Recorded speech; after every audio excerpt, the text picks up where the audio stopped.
é motivo de imensa alegria. Estamos na presença dEle, estamos na casa dEle, estamos louvando e bendizendo o nome dEle. Sempre eu falo e vou estar falando que estar aqui na frente é uma responsabilidade grande.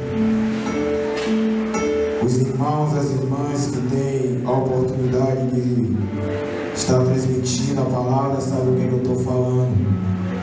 A responsabilidade que é estar aqui. E do mesmo tempo que é uma responsabilidade, é uma satisfação. Por que satisfação? Porque a gente olha na palavra de Deus, todos os homens de Deus tiveram o seu tempo de marcar a sua geração. Todos os homens de Deus tiveram o seu tempo de anunciar a verdade da palavra do Senhor. Os profetas, os discípulos, e esse é o nosso momento, é o nosso tempo de sermos usados, de darmos lugar. Assim como o Senhor Deus usou os profetas, usou os discípulos, Ele está aqui para usar cada um de nós nesta noite. Assim como Ele falou naquele tempo, Ele está aqui para falar com cada um de nós. É por isso que é uma satisfação, é um privilégio de ser porta-voz do Senhor nesta noite. Lemos uma palavra no livro de Isaías, o capítulo 9. Sei que é uma palavra bastante lida nessa data, né? Nessa data de Natal, que se comemora o Natal. Como a nossa irmã Cássia já falou, não se sabe ao certo se realmente foi dia 25 de dezembro que Jesus nasceu. Não se sabe ao certo se foi exatamente nesta data. Mas uma coisa é certa, que Ele nasceu e veio ao mundo para dar vitória à minha vida e à sua vida. Uma coisa é certa, que Ele veio, se despiu da sua glória para poder nos fazer nesta noite estar aqui para dar glória e honra ao seu santo nome. Isso é certo. Hoje o mundo aí fora, muitas pessoas tiram o dia de hoje para trocar presentes, muitos tiram dias para se arrumar, muitos tiram o dia hoje para poder encher sua barriga, para se alimentar, para comer. Mas muitas pessoas têm esquecido o verdadeiro sentido do Natal, que é celebrar aquele que nasceu para poder dar vitória à minha vida e à sua vida. Muitos hoje em dia tiram o dia talvez para se divertir, para descansar, aproveitando o feriado, para poder viver uma vida diferente do que vive a semana toda. Mas esquece que a data de hoje é especial porque o nosso Redentor nasceu. Esquece que a data de hoje é especial porque o Salvador do mundo veio à terra para poder trazer salvação, para poder trazer paz, para poder trazer eternidade para quem crê e permanecer até o fim diante da presença dele. Nós lemos a palavra de Deus no livro de Isaías, no capítulo 9. Nós lemos do versículo 1 até o versículo 7. Aonde o profeta Isaías, ele profetiza sobre a vinda do Messias, a vinda da salvação, a vinda do Salvador a este mundo. O profeta Isaías, ele é um dos profetas que mais anuncia sobre Jesus Cristo. O profeta Isaías é um dos profetas que mais fala sobre a vinda de Jesus sobre a terra. É o profeta que mais anuncia sobre o Messias. É o profeta que mais fala da salvação para o homem, para a humanidade. O profeta Isaías, ele tem uma sensibilidade muito grande ao denominar, ao falar da vinda de Jesus até a terra. O profeta Isaías, ele percebe que as palavras que ele colocou não iam ser o suficiente para descrever a grandeza do nosso Salvador Jesus Cristo. E a gente pega no primeiro versículo dessa profecia de Isaías. Isaías, ele fala que havia de vir aquele que libertaria aquele povo, que libertaria aquela nação. Pois a gente sabe, a gente percebe que ao decorrer da história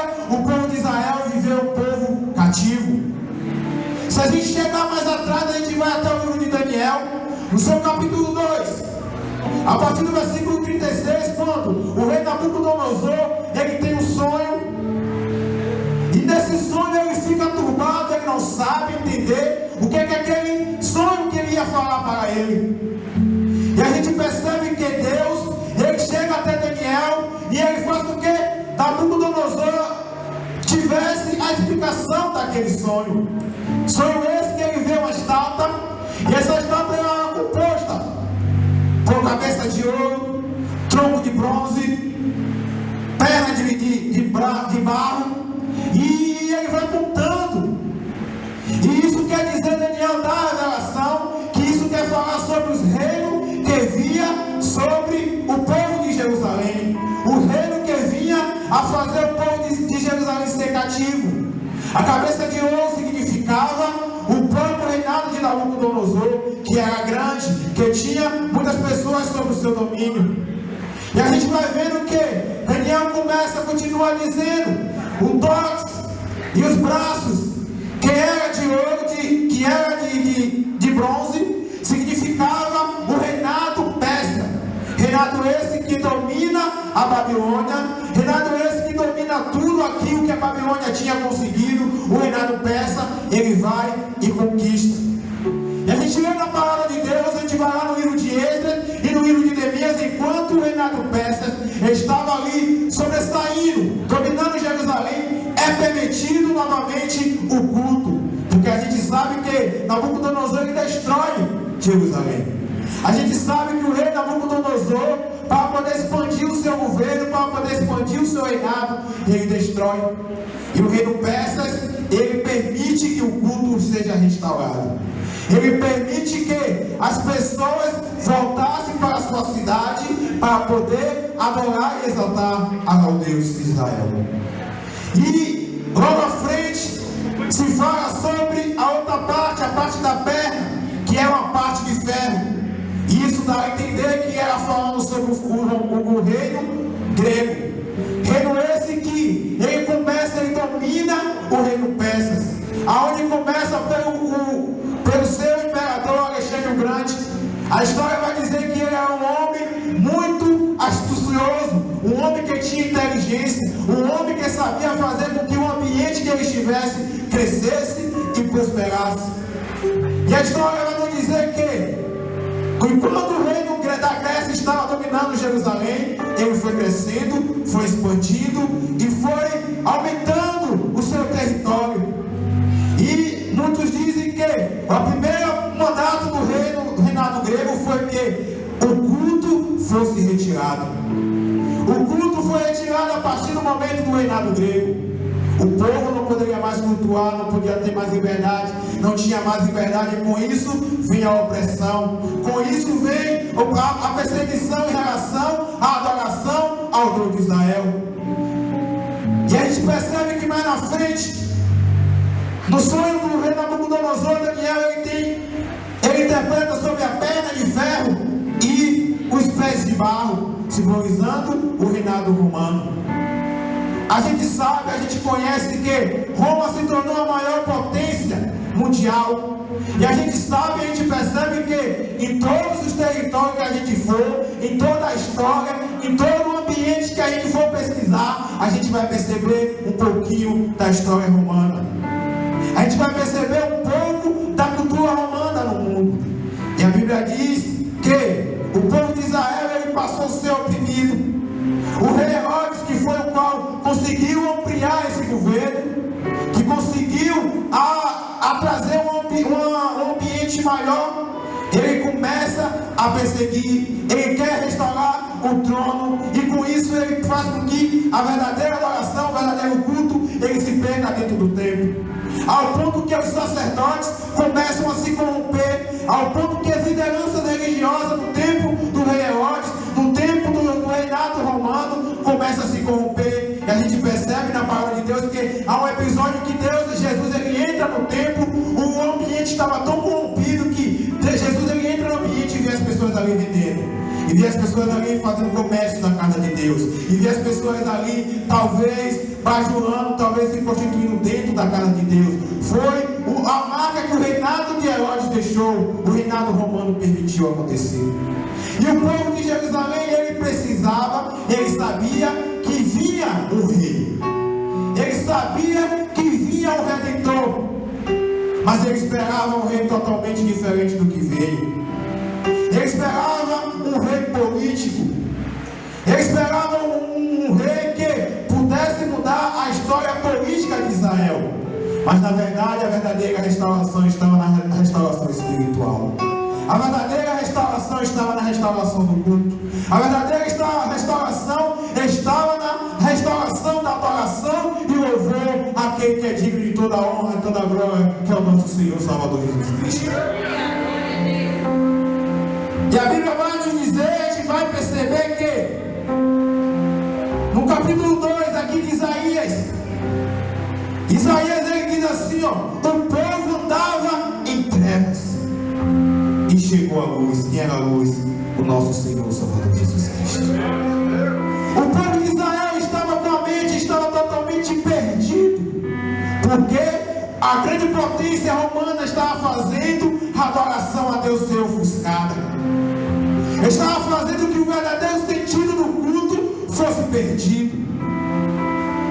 E o profeta Isaías diz assim, ó: o povo anda na escuridão, mas vai haver um que vai trazer a luz e vai clarear o caminho daqueles que perseguem, e vai clarear o caminho daqueles que adoram e louvam e exaltam o nome do Senhor.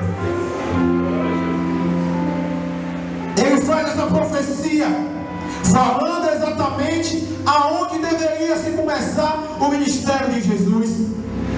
Aí a gente vai para o livro de Mateus,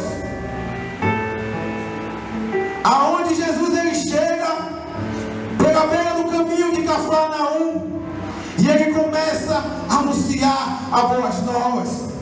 E o interessante é que para a pessoa sair das trevas, Jesus ele não veio passando a mão pela cabeça. Jesus ele não veio procurando a aldeia, ele dizia: arrependei-vos, porque é chegado o reino dos céus.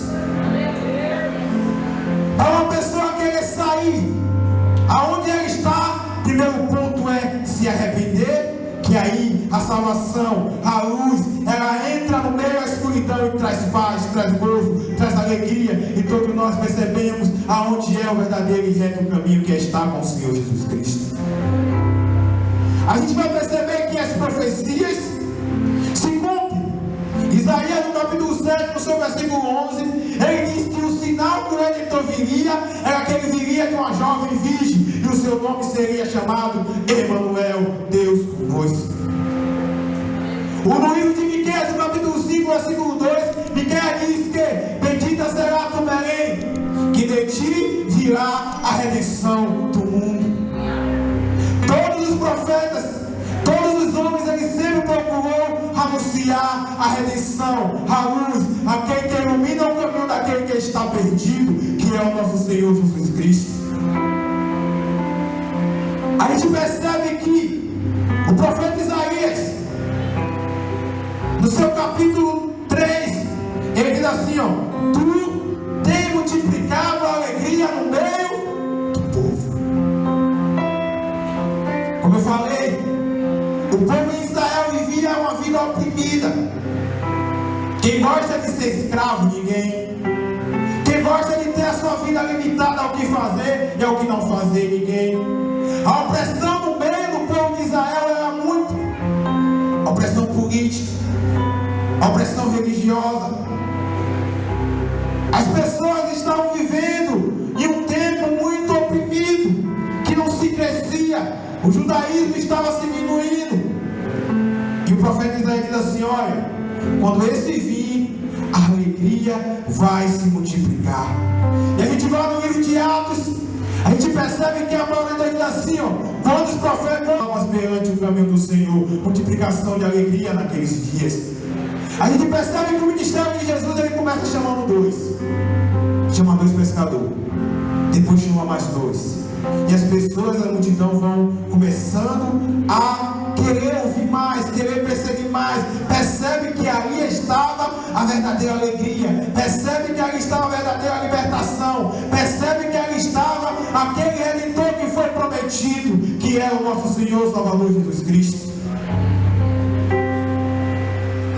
A gente vai no capítulo 5, no versículo 5, do capítulo 9 de Isaías, Isaías diz que os guerreiros pegavam as suas armaduras, os seus capacetes e jogavam no fogo. Isso é a demonstração de liberdade, de libertação. Isso era a demonstração que aquelas guerras, aquele derramar de sangue estava acabando, porque o Salvador do mundo estava nascendo naquele momento, que é o Senhor Jesus Cristo. O profeta Isaías, ele tem uma sensibilidade em demonstrar cada passo, cada detalhe de como Jesus ele viria até a terra. O povo de Israel queria um rei famoso, um homem grande, bonito, rico, cheio de dinheiro, porque era a única coisa que tinha poder para derrubar Roma era o dinheiro, era o poder. Mas ele estava esquecendo que a salvação ela vinha de um modo totalmente diferente. Não era algo material, mas sim espiritual. Não era algo para que todo mundo vesse materialmente, mas era algo para aquele que abrisse o coração, pudesse perceber e sentir que a salvação era o Senhor Jesus Cristo naquele momento. E a gente entra no versículo 6, o versículo que todo mundo conhece, que todo mundo sabe, de cor, de salteado. Nessa noite, os hinos que foram louvados já falou até nesse versículo. O versículo 6 diz assim: porque para nós o menino é nascido, para nós um filho é dado, e o governo estará sobre os seus ombros, e o seu nome será chamado Maravilhoso, Conselheiro, Deus Forte, Pai Eterno e Príncipe da Paz. O profeta Isaías ele fala sobre realmente a maior necessidade que o povo de Israel, o povo de Jerusalém ia precisar. Alguém que tivesse os conselhos maravilhosos, alguém que fosse redentor e salvador para toda a eternidade, alguém que trouxesse uma paz, não uma paz que o mundo percebesse, mas uma paz espiritual, alguém que pudesse dizer assim: não, eu cheguei para mudar a história daquele que abriu o coração e se entregar a mim. Quando a gente vê e percebe que o primeiro nome que ele dá é Maravilhoso Conselheiro, a gente vai perceber que o ministério de Jesus ele foi regado de palavra. A gente vai perceber que o ministério de Jesus ele foi regado de ensinamento. A gente percebe que Jesus, no momento certo, ele sabia usar as palavras. O próprio profeta Isaías, no capítulo 11, versículo 23, ele diz assim: quando repousar o Espírito Santo sobre a vida dele, descerá um espírito de conhecimento, um espírito de sabedoria, um espírito de entendimento, um espírito que vai operar grandes coisas e maravilhas aqui na terra. Aleluia!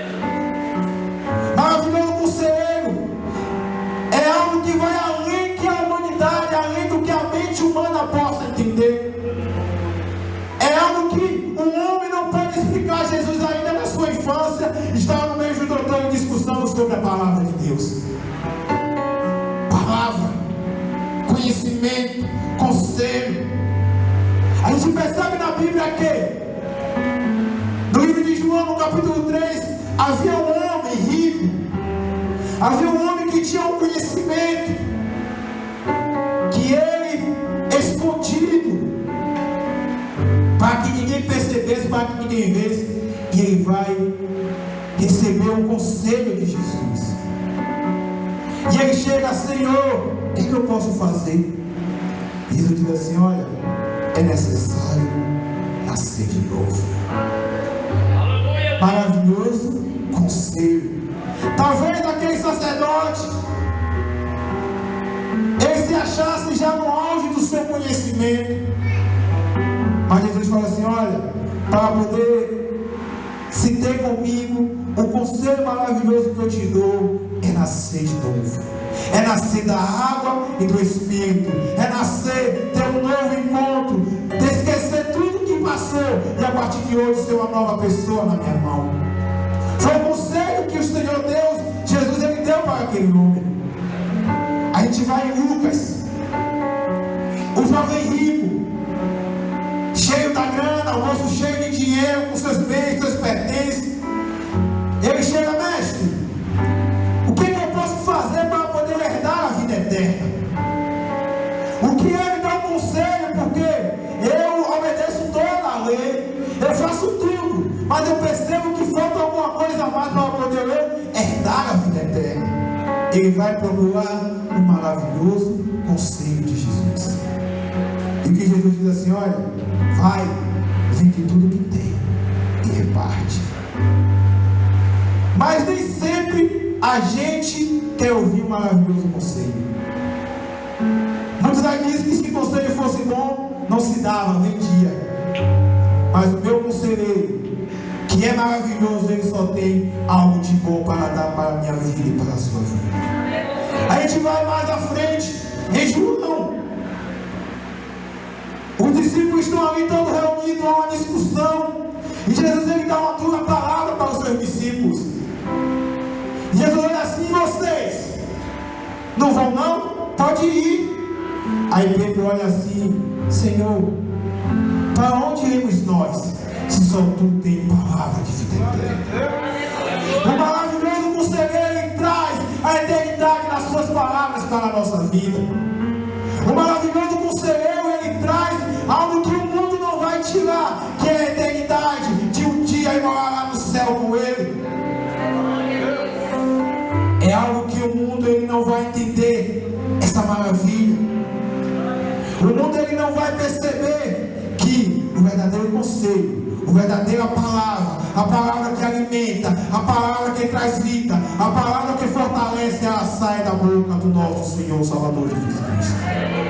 E Isaías, na sua sensibilidade de entender a profecia, ele percebe que Jesus, ele ia mudar o mundo através da palavra. Ele percebe que Jesus, ele ia mudar, ele ia livrar o povo de Israel através da palavra, através dos seus conselhos, através daquilo que ele tinha para falar. E também aquele que ouvisse, abrisse o ouvido para ouvir, ia receber aquilo que o Senhor Deus tinha para dar. A gente vai mais na frente. O próximo nome que o profeta Isaías ele dá, ele diz que o Senhor, ele é o Deus forte. Quando a gente ouve falar em ser forte,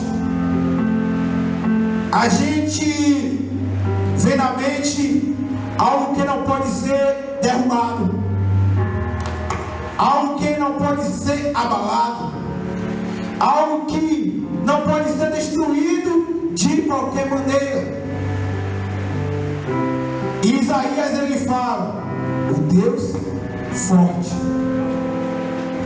o governador divino, um herói divino, um homem que veio para mudar toda a situação de Israel. Israel estava esperando alguém que pudesse mudar a sua vida política. Mas o Deus forte que eu sirvo, ele é forte o suficiente para nos segurar nas suas mãos e dar aquilo que nós mais precisamos.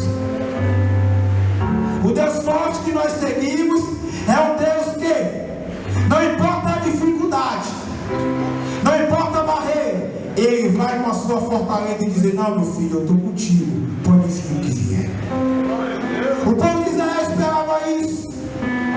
O povo de Israel esperava alguém que pudesse arrancar ele do domínio romano. Mas o Deus forte, ele veio de uma forma totalmente diferente. A palavra de Deus no livro de Mateus, capítulo 5, o versículo do 1, o livro de Marcos, versículo do 1 ao 2, Jesus ele atravessa para o outro lado da cidade, uma cidade chamada Gadara. E aquele endemoniado ele olha, o que é que veio eu fazer aqui? Isso demonstrando o respeito da força que Jesus ele tem sobre o domínio de todas as ordens espirituais.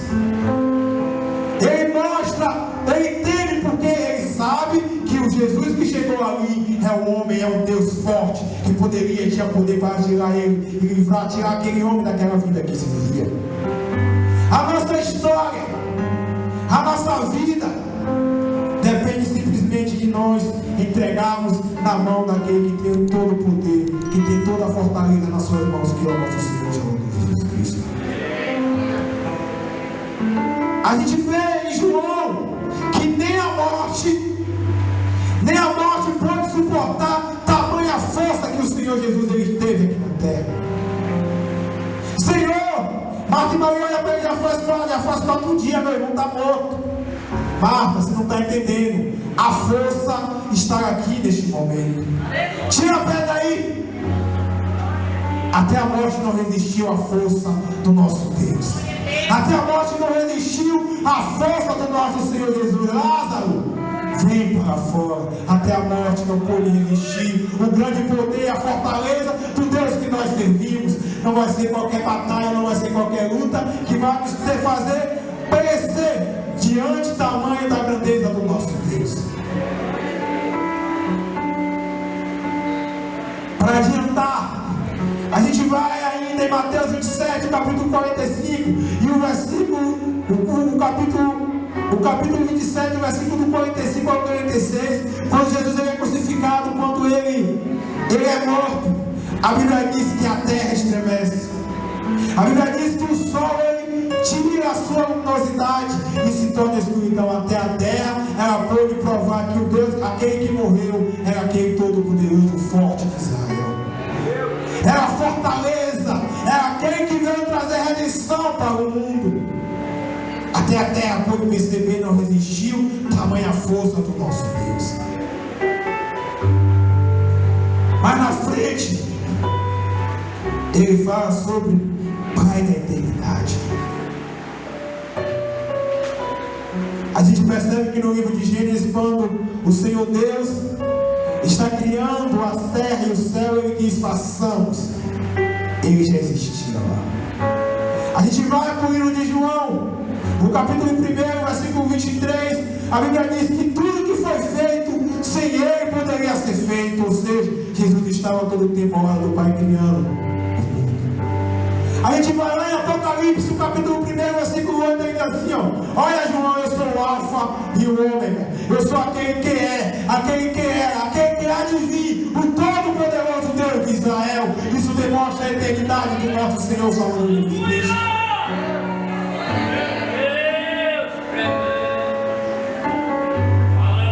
O mundo pode até achar que o nosso Cristo morreu,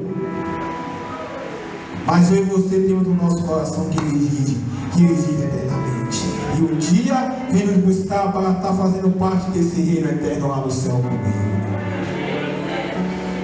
O nosso Deus, ele é eterno.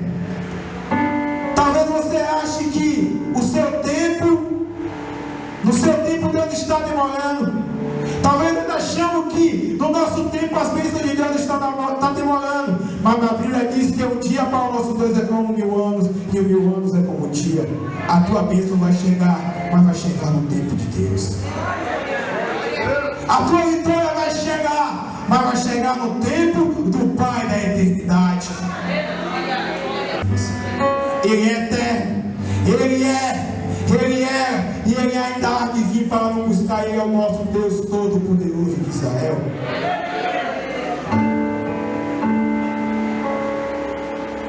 E por último,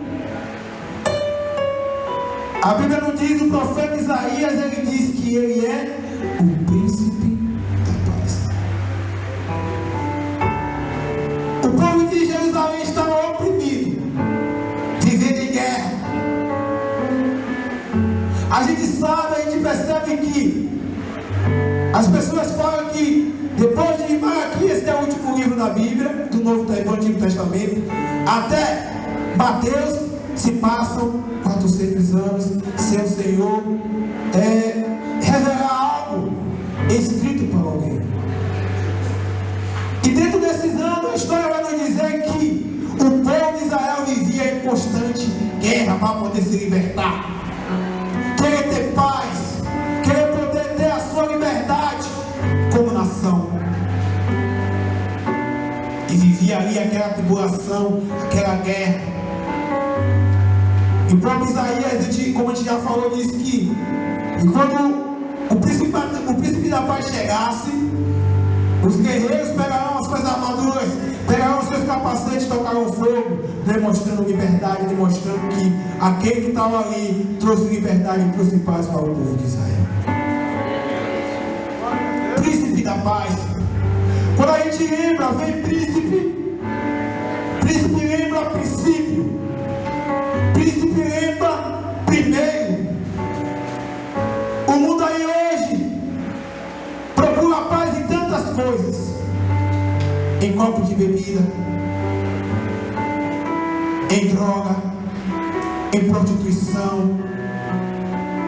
O mundo hoje procura paz em tantas coisas, é acordo de paz. A gente vê, ele mexe, sempre alguém aí grande ganha o prêmio Nobel da Paz.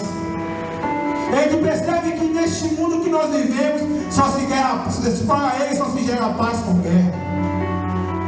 Mas o príncipe da paz, o primeiro, aquele que traz a verdadeira paz, ele nasceu e não precisou de guerra, simplesmente ele derramou até a sua última gota de sangue, para poder nós estarmos paz, para poder nós estarmos tranquilos, para podermos hoje nós estamos aqui, estendendo as nossas mãos, dizendo assim: ó, santo, santo é o Senhor dos exércitos, porque eu tenho paz dentro de mim.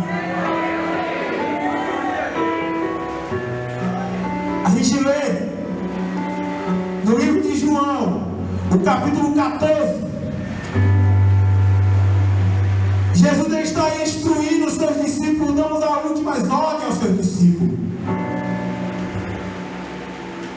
confortando os seus discípulos, porque ele ia ser ausentado da terra, ele ia sair da terra.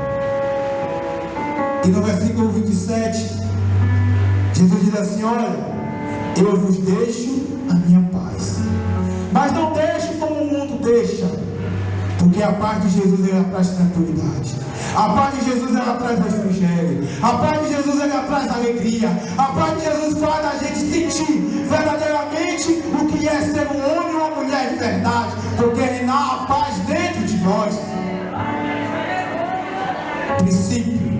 Príncipe da paz. Aleluia, Deus. Jesus estava falando: olha, a minha paz vai estar contigo todos os dias, porque a paz vem de mim, e aquele que crê em mim, esse sim tem a verdadeira paz. Desafio que Israel estava sofrendo, e nesta noite ele está aqui para derrubar todo jugo desigual. Nesta noite ele está aqui para aliviar aquilo que está pesado no nosso jogo, porque o jugo dele, o fardo dele é leve para quem crê na salvação da vida eterna que está em Cristo Jesus. E aqui Isaías diz assim: olha, o seu reino aumentará cada vez mais em paz, e ele se tornará para todo sempre. Aí Jesus chega lá no livro de João, capítulo 14, versículo 2, olha, eis que eu vou para o Pai, para vos preparar um lugar, para que onde eu esteja, vós estejais também. Jesus, ele sofreu tudo, a rocha, ele esteve aqui para poder preparar um lugar para ele, você falar com ele lá em cima, vamos dizer: santo, santo, santo, santo é o Senhor dos exércitos, aquele que traz a paz, aquele que liberta, aquele que alivia o jugo, aquele que faz com que tudo seja perfeito diante da presença dele, que é o nosso Senhor e Salvador Jesus Cristo.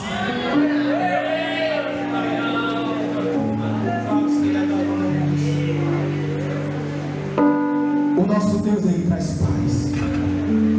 O nosso Deus, ele tem palavra de vida eterna para nos dar. Que o nosso Deus, o nosso Pai eterno, ele tem preparado uma morada eterna lá no céu para a minha vida e para a sua vida. Para isso precisamos ficar firmes e continuar perseverando naquilo que o Senhor, Ele tem nos demonstrado. Não vamos levar o Natal como apenas uma festividade comum, mas lembrar que foi o dia que o nosso Redentor, que o nosso Salvador veio à terra para que eu e você pudéssemos ter liberdade de adorar, de exaltar e proclamar aquele que é digno de toda honra, toda glória, todo louvor, e um dia morará no céu eternamente na casa do Pai.